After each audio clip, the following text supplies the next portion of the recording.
La lucha por la verdad. Y dijo Moisés a Josué: escógenos varones y sal a pelear contra Amalec. Mañana yo estaré sobre la cumbre del collado y la vara de Dios en mi mano.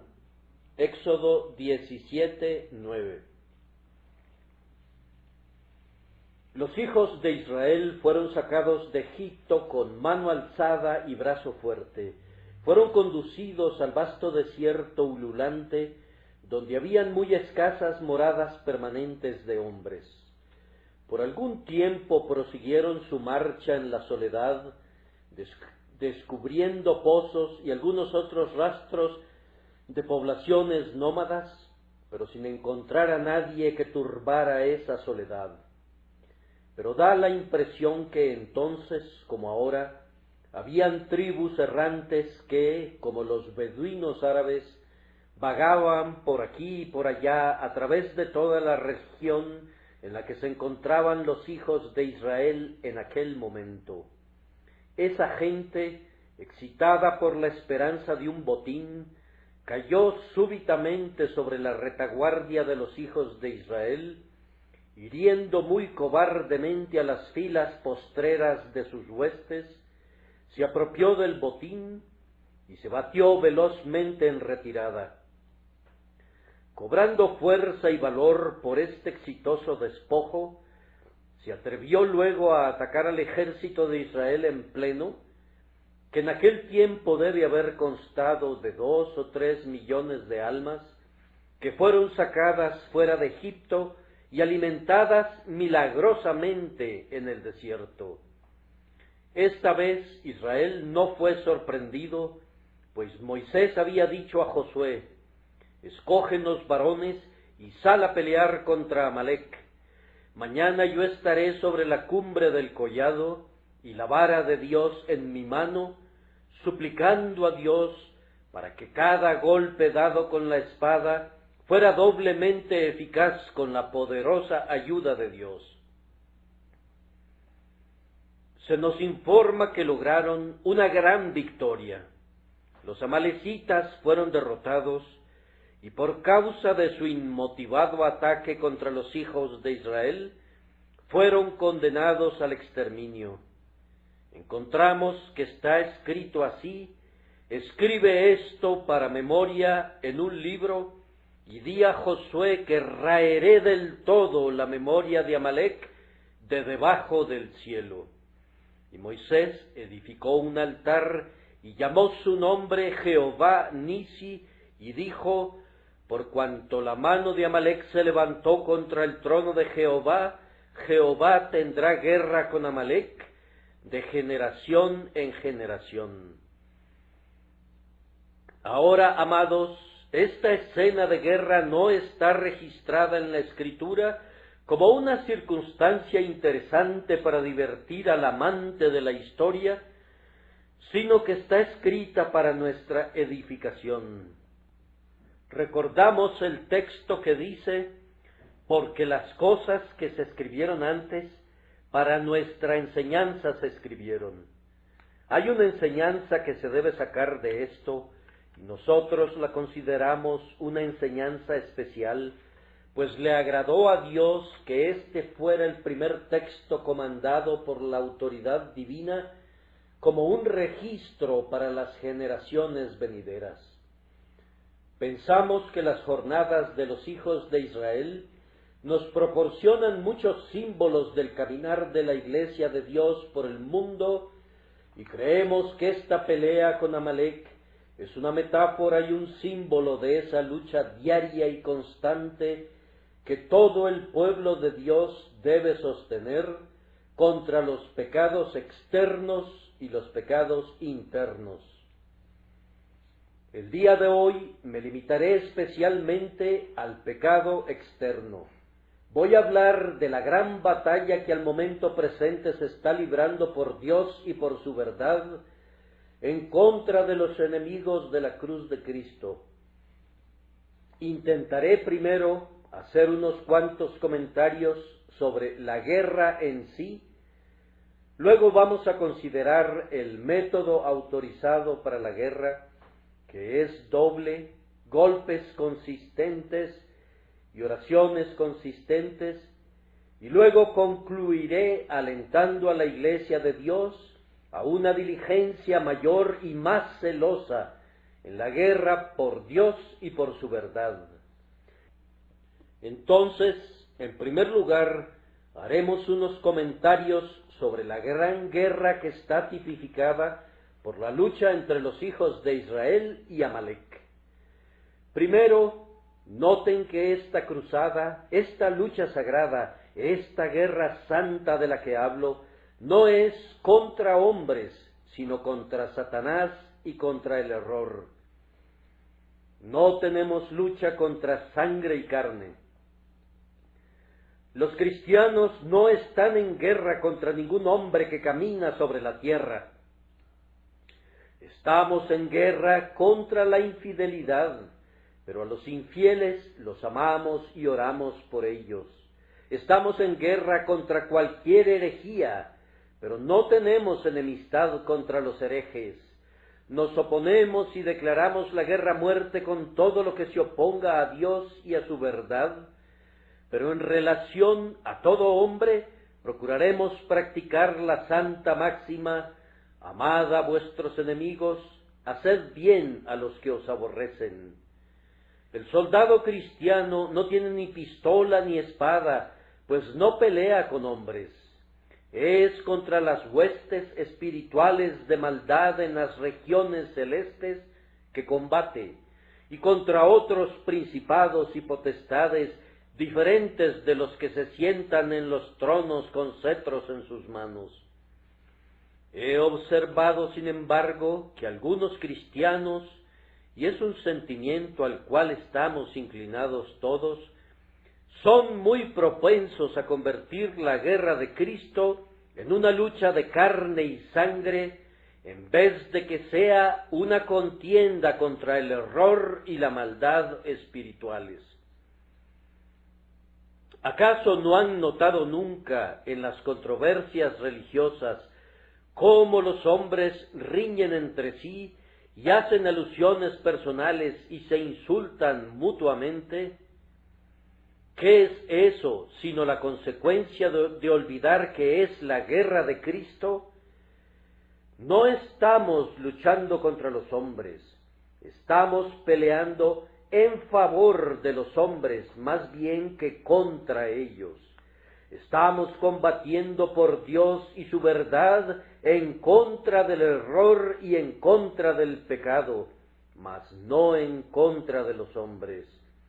No toquen a las personas de los hombres, sino hieran su pecado con corazón decidido y brazo fuerte. Maten a los pequeños y a los grandes, que no sobrevivan nada que sea contra Dios y su verdad. Pero no tenemos guerra contra las personas de los pobres hombres equivocados. Odiamos a Roma de la misma manera que aborrecemos el infierno, pero oramos siempre por sus fervientes partidarios. Denunciamos con fiereza a la idolatría y a la infidelidad, pero los hombres que se degradan con cualquiera de ellas no son objeto de nuestra ira, sino de nuestra piedad. No peleamos contra hombres, sino contra las cosas que consideramos falsas delante de Dios.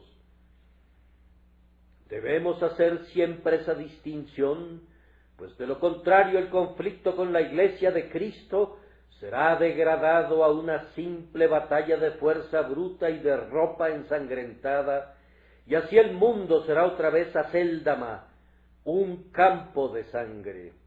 Este error es el que ha atado a los mártires a la hoguera y ha arrojado a los confesores a la prisión, porque sus oponentes no podían distinguir entre el error imaginario y el hombre.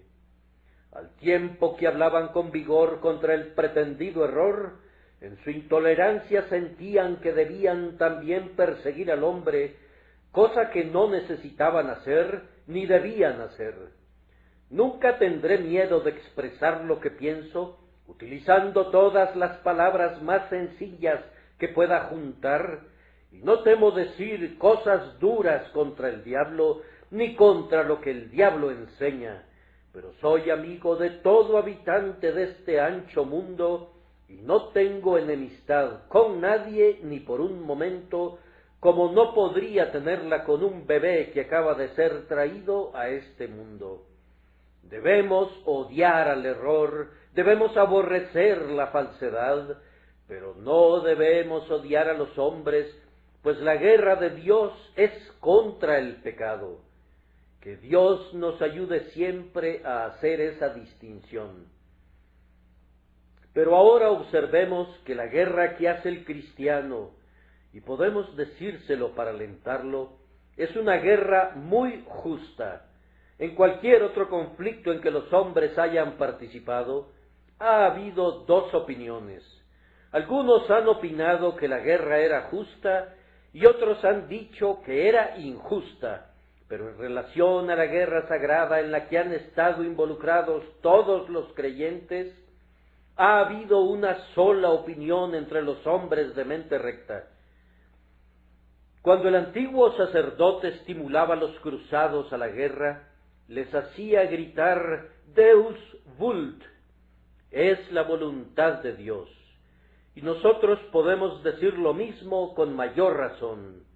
Una guerra en contra de la falsedad, una guerra en contra del pecado, es una guerra de Dios, es una guerra estimulante para cualquier cristiano, pues está muy seguro que cuenta con el sello de la aprobación de Dios cuando va a la guerra contra los enemigos de Dios. Amados, no dudamos de ninguna manera que cuando alzamos nuestras voces como una trompeta en contra del pecado, nuestra guerra es justificada por las leyes eternas de la justicia. Que todas las guerras tuvieran una causa tan justa y verdadera como la guerra que Dios peleó con Amalek contra el pecado en el mundo. Recordemos además que es una guerra de suma importancia. Se grita a veces en otras guerras, ingleses, luchen por lo que les pertenece y por sus hogares, por sus esposas y por sus hijos, combatan y repelan al enemigo. Pero esta guerra no es meramente por proteger nuestras pertenencias y nuestros hogares, nuestras esposas y nuestros hijos, sino que es por algo más que todo eso. No es contra quienes matan el cuerpo y después nada más pueden hacer, sino que es una lucha por las almas, por la eternidad, contra quienes quieren arrojar al hombre a la perdición eterna. Es un combate por Dios, por la liberación de las almas de los hombres de la ira venidera. Es en verdad una guerra que debe ser comenzada, debe ser continuada y combatida en espíritu por el ejército entero de los elegidos de Dios, sabiendo que ninguna guerra puede ser más importante. La salvación instrumental de los hombres es, por encima de todas las cosas, el objetivo más elevado que podremos alcanzar, y ahuyentar a los enemigos de la verdad es una victoria que sobrepasa todas las cosas deseables. La religión debe ser el cimiento de cada bendición que la sociedad espera gozar. Aunque le den poca importancia, la religión tiene mucho que ver con nuestra libertad, con nuestra felicidad y con nuestro bienestar. Inglaterra no hubiera sido lo que ahora es si no hubiese sido por su religión. Y en aquella hora en la que abandone a su Dios, su gloria habrá caído y en sus estandartes se escribirá Icabod. En aquel día, cuando el Evangelio fuere silenciado, cuando nuestros ministros dejaran de predicar, cuando la Biblia fuere encadenada, en aquel día, Dios quiera que no suceda nunca, en aquel día Inglaterra podría contarse entre los muertos, pues habría caído, puesto que Dios la habría abandonado, viendo que ha desechado su alianza con él. Cristianos, en esta pelea por la justicia, ustedes están combatiendo por su nación, por sus libertades, por su felicidad y su paz, pues a menos que se mantenga la religión del cielo, todo ello en verdad será destruido. A continuación, reflexionemos en que en esta gran guerra por Dios y por Cristo, estamos peleando con enemigos insidiosos y muy poderosos. Permítanme hacer otra vez la observación que en tanto que hablo de ciertos caracteres, no estoy hablando de los hombres, sino de sus errores. En este momento estamos experimentando dificultades especiales en la gran contienda por la verdad, especiales debido a que muy pocos la aprecian. Tenemos enemigos de todas las clases y todos ellos mucho más despiertos que nosotros. El infiel tiene sus ojos muy abiertos y mientras creemos, somos hombres muy confiados, que en verdad nuestra grandeza está madura, una helada está quemando nuestros hermosos retoños, y a menos que despertemos, que Dios nos ayude.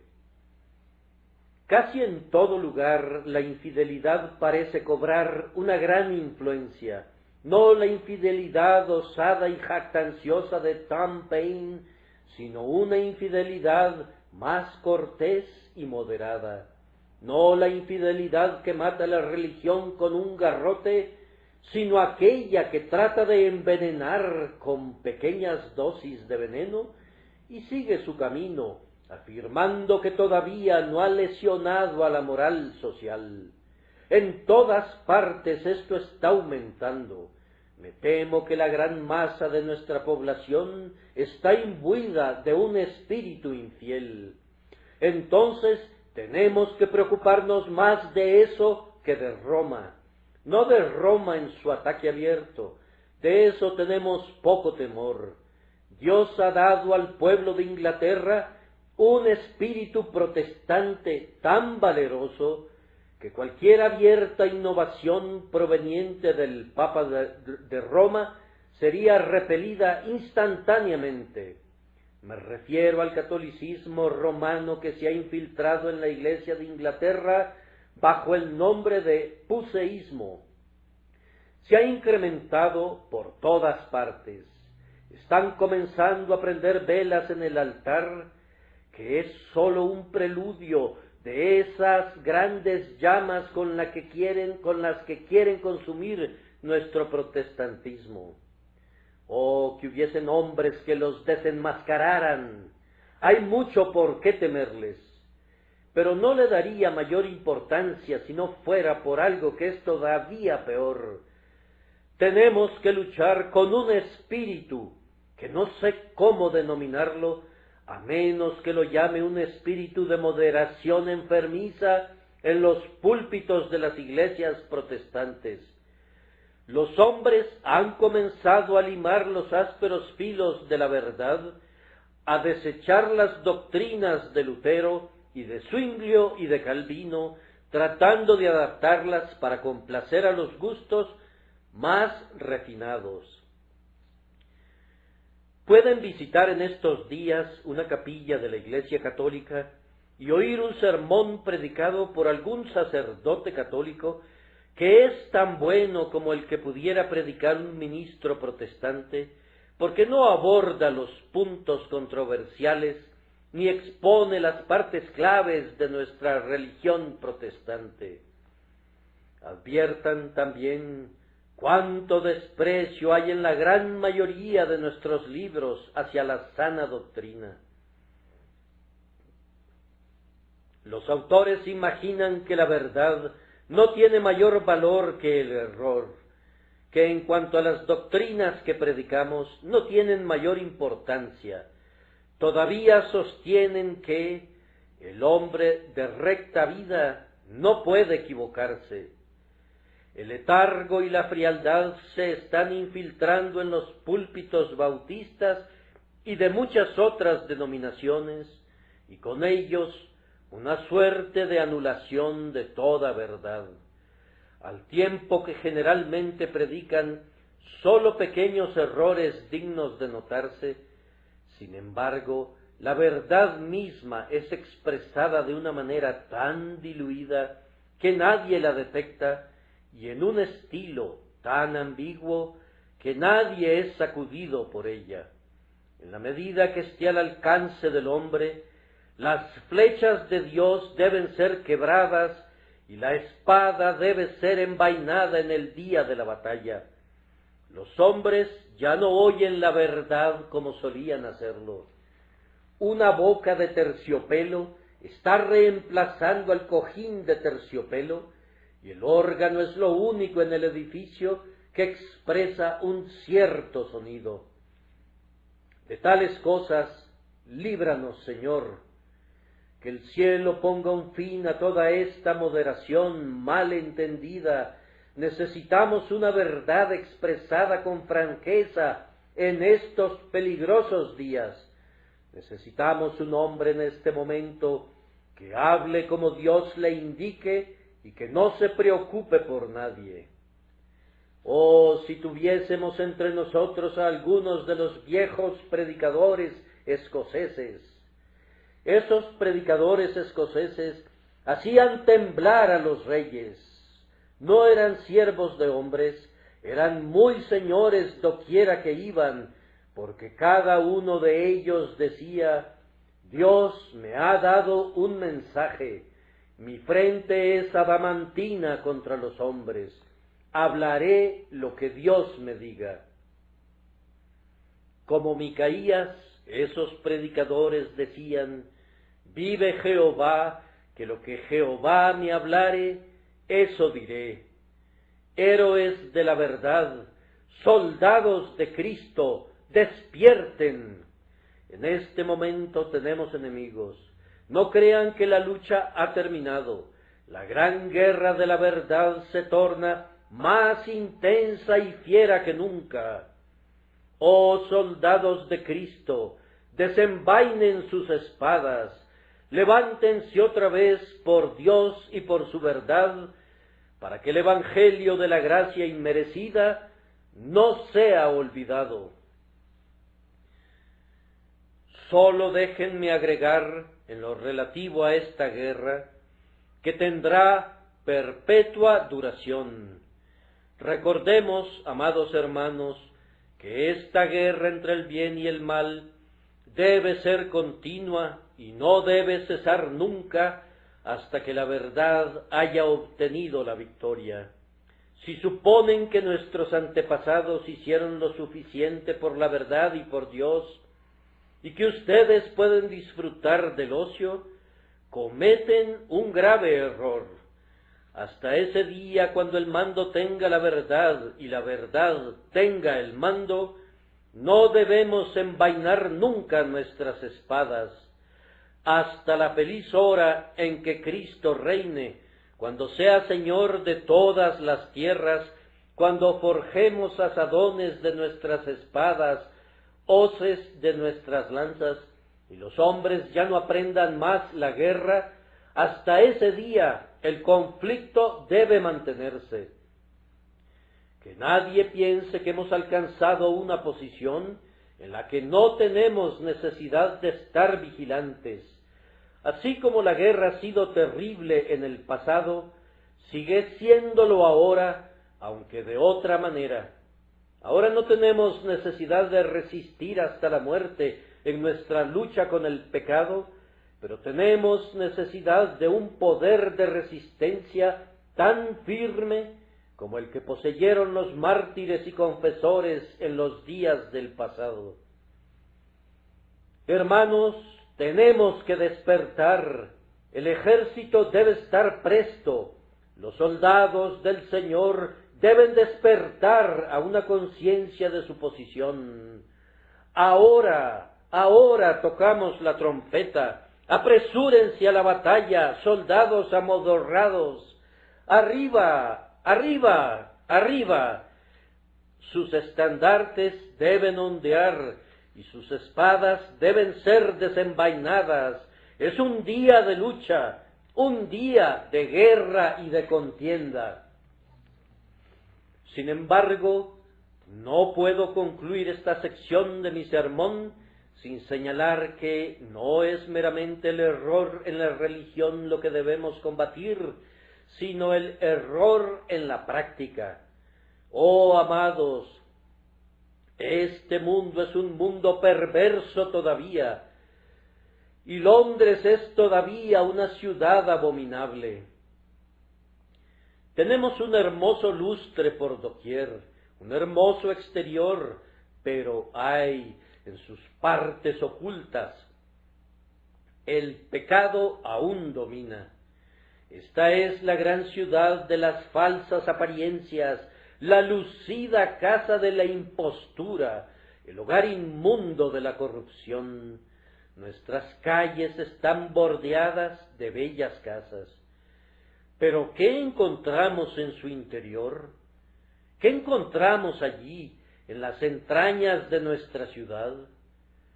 Londres es un culpable colosal, es un pecador monstruoso, y por todos lados hay quienes viven en los más repugnantes vicios, y sin embargo prosiguen su carrera sin freno y sin reproche, pues es de mal gusto señalar a los hombres sus pecados, además de que son muy pocos los que tienen el espíritu de hablar claramente contra los pecados de los hombres.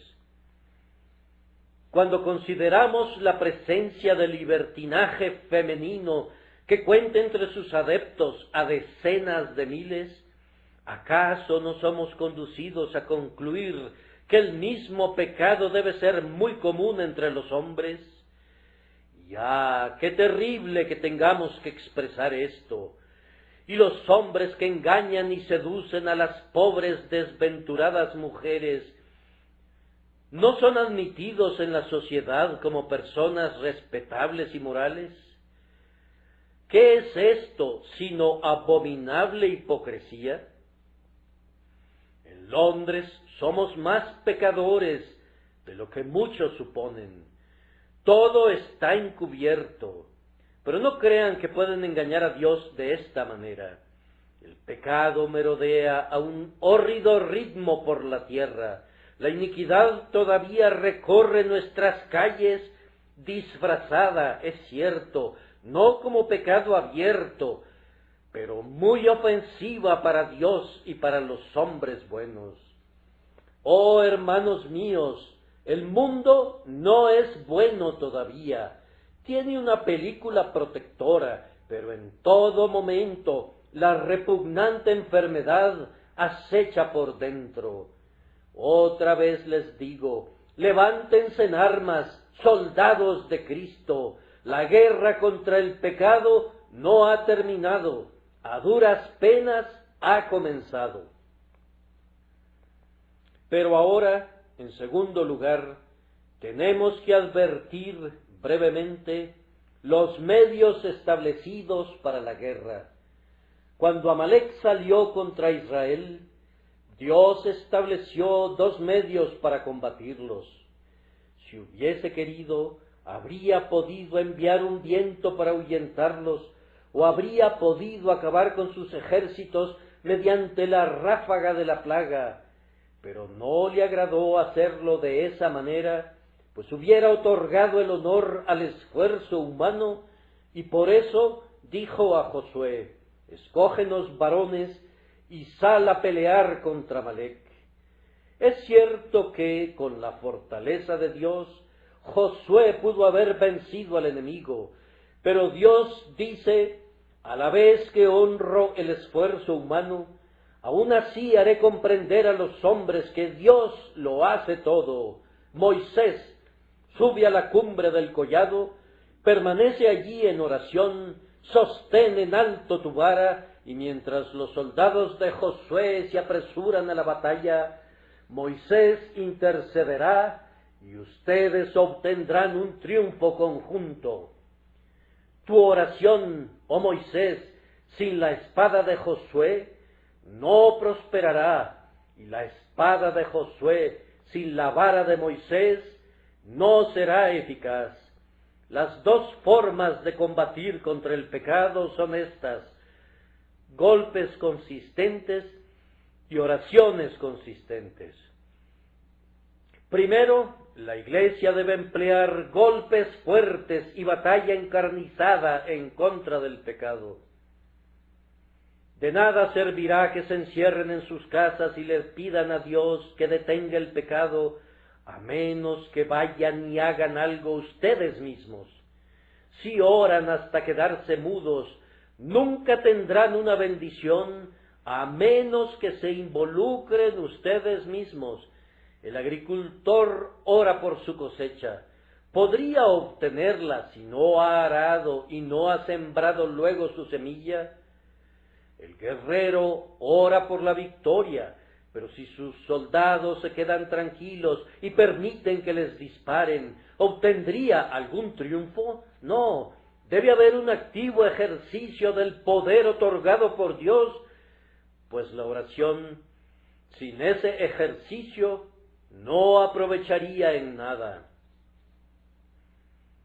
Entonces, hermanos y hermanas, que cada uno de nosotros, en nuestras respectivas esferas, aseste duros golpes en contra del enemigo. Esta es una lucha en la que cada uno de los miembros del pueblo del Señor puede hacer algo. Los que cojean apoyados en muletas pueden usarlas como armas de guerra, así como los hombres fuertes pueden blandir sus espadas. Cada uno de nosotros tiene una tarea que le ha sido asignada si somos de los elegidos de Dios. Procuremos cumplirla. Tú distribuyes folletos. Prosigue con tu tarea, hazla con entrega. Tú eres un maestro de la escuela dominical. Prosigue, no te detengas en esa bendita obra. Hazla como para Dios y no como para el hombre. Tú eres un predicador.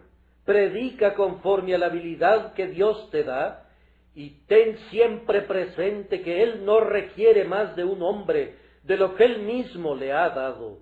Por tanto, no te desanimes si tienes poco éxito. Prosigue con tu trabajo. ¿Eres como Zabulón, alguien que puede manejar la pluma? Manéjala con sabiduría, y con ella podrás herir los lomos de los reyes. Y si no puedes hacer gran cosa, al menos pásales las municiones a los otros, y puede ser de ayuda en sus obras de fe y en sus labores de amor. Hagamos todos algo por Cristo. No podría creer que haya un cristiano en el mundo que no pueda hacer algo. No hay ninguna araña que se cuelgue de las paredes del palacio del rey que no tenga una función. No hay ninguna ortiga que crezca en un rincón del cementerio que no tenga su propósito.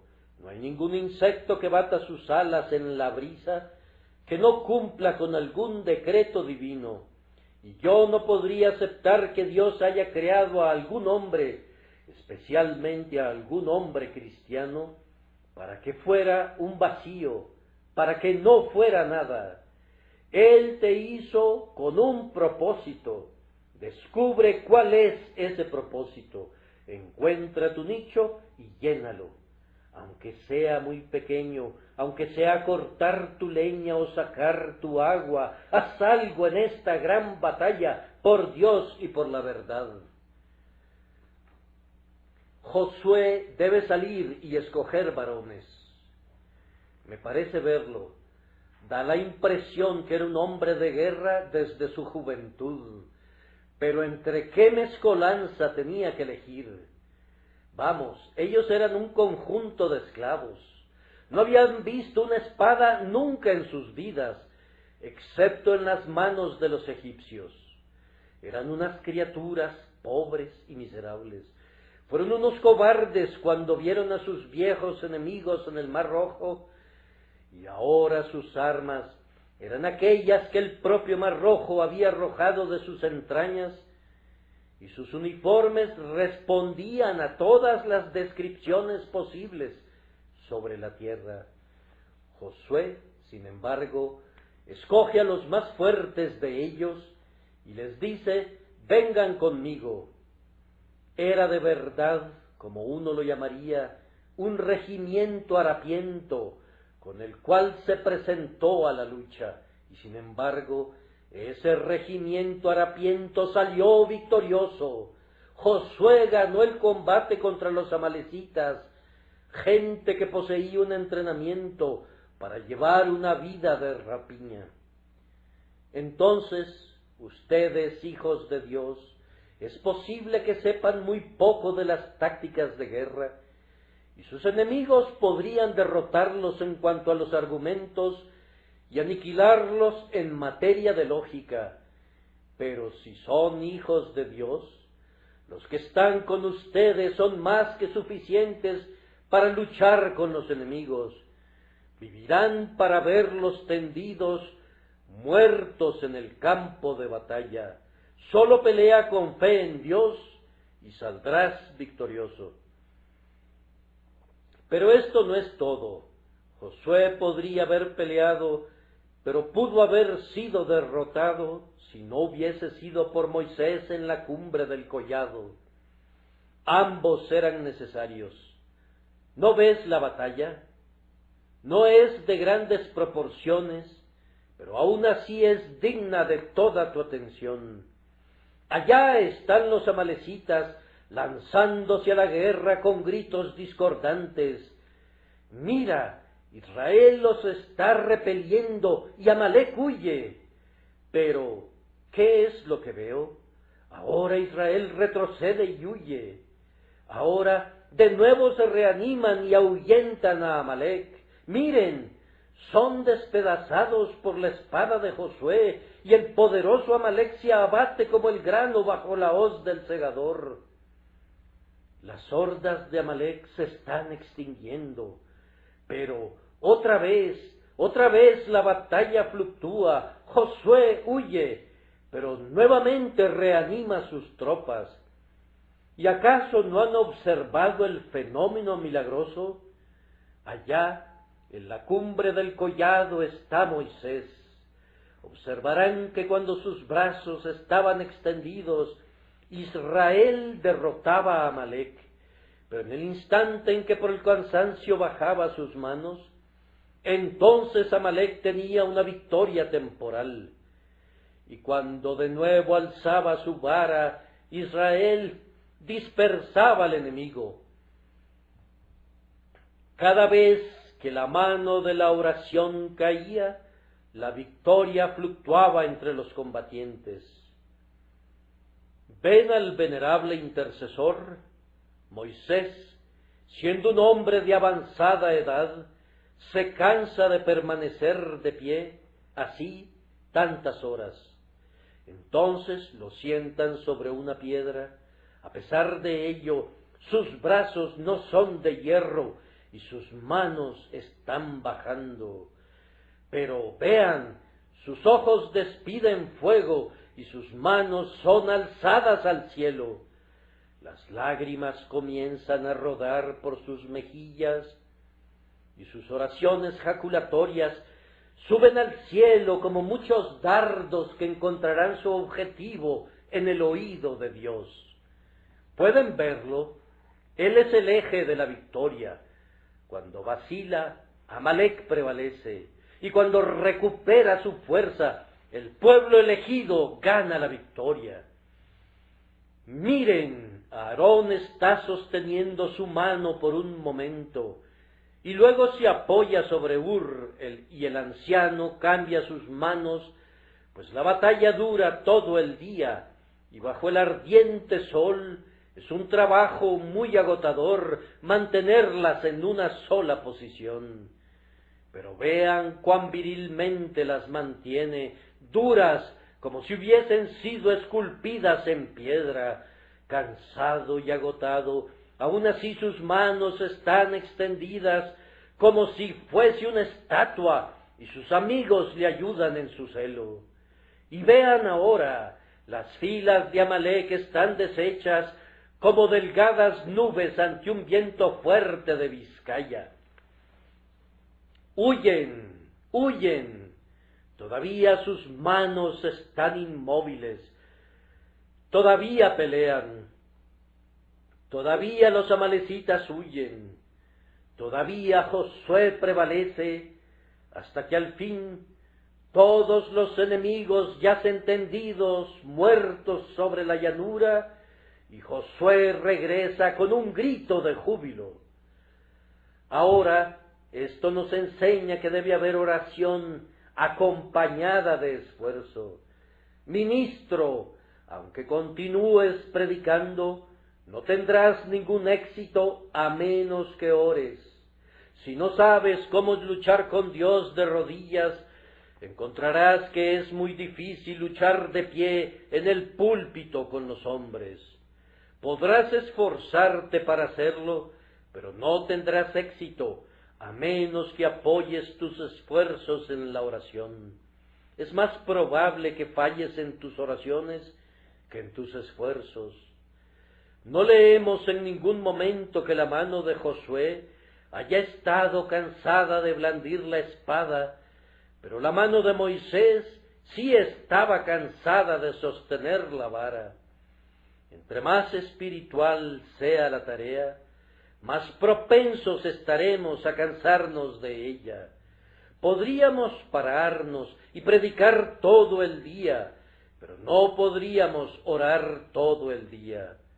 Podríamos salir para visitar enfermos todo el día, pero no podríamos estar encerrados ni la mitad del día en nuestras habitaciones. Pasar una noche con Dios en oración sería mucho más difícil que pasar una noche predicando al hombre. Oh, cuídate, cuídate, Iglesia de Cristo, de dejar de orar. Por sobre todo, me dirijo a mi propia iglesia muy amada, a mi propio pueblo. Ustedes me han amado, y yo les he amado, y Dios nos ha dado un gran éxito y nos ha bendecido. Pero fíjense bien, yo atribuyo todo eso a sus oraciones. Ustedes se han congregado en multitudes perfectamente incomparables para orar por mí cada lunes por la noche, y yo sé que soy mencionado en sus altares familiares como alguien que es muy amado en sus corazones, pero tengo miedo que sus oraciones cesen. Dejen que el mundo diga, abajo con él. Yo me enfrentaré a todos ellos si ustedes oran por mí. Pero si ustedes cesan en sus oraciones, todo habrá terminado para mí y para ustedes. Sus oraciones nos hacen poderosos. La legión que ora es una legión que truena.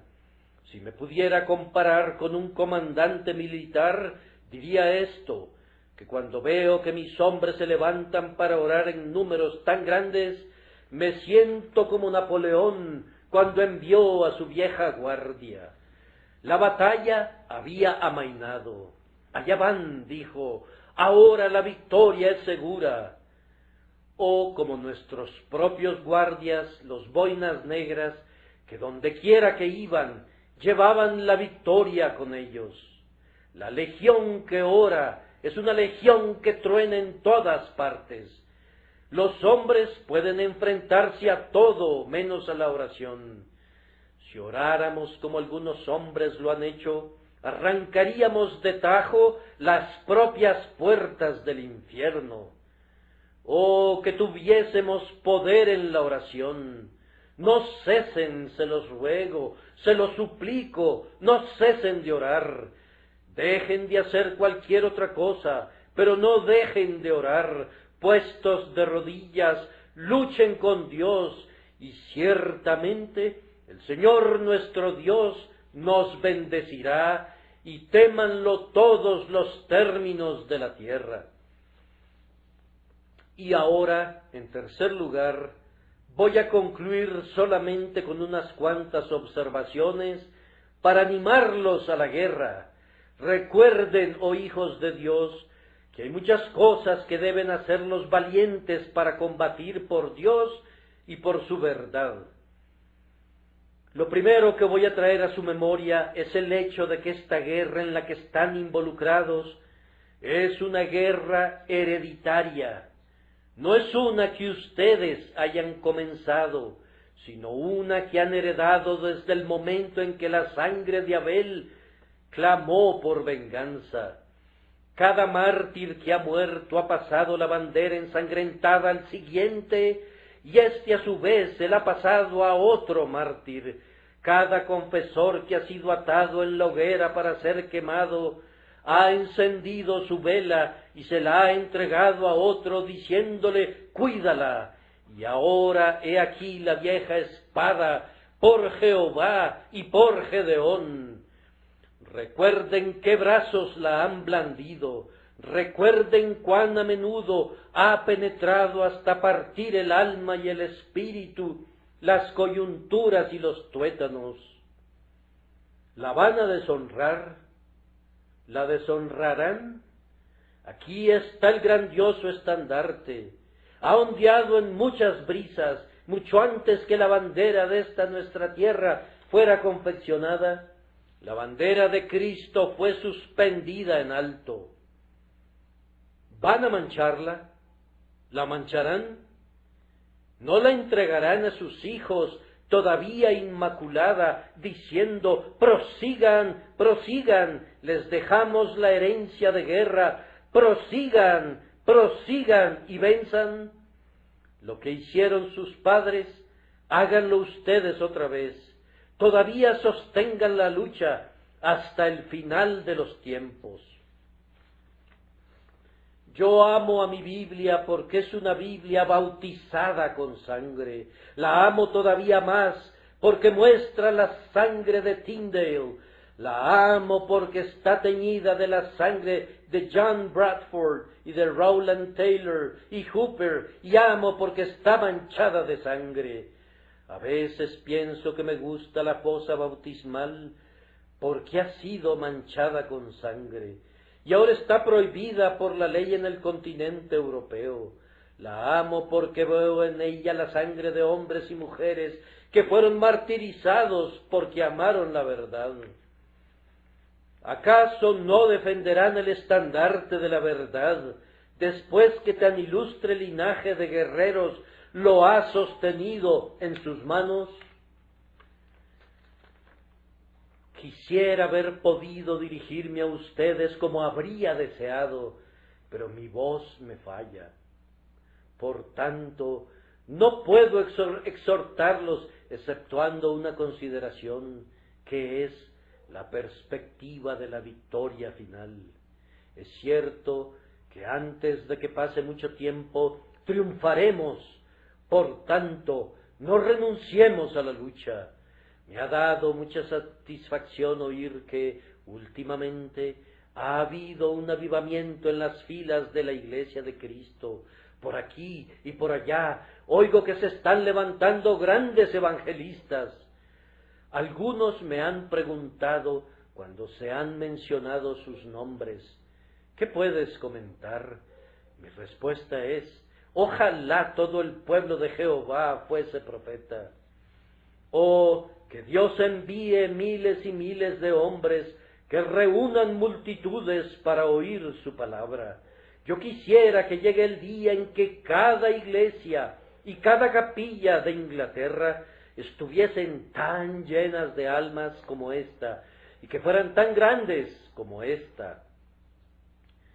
Pienso que en verdad las iglesias están teniendo un avivamiento, pero si no es así, la victoria es todavía segura. Dios conseguirá la victoria, Jehová triunfará. Satanás podrá soñar que él triunfará, pero no lo hará. Por tanto, hombres y hermanos, marchemos a la victoria, que la corona que está delante de nosotros les anime para el combate hasta obtener la victoria,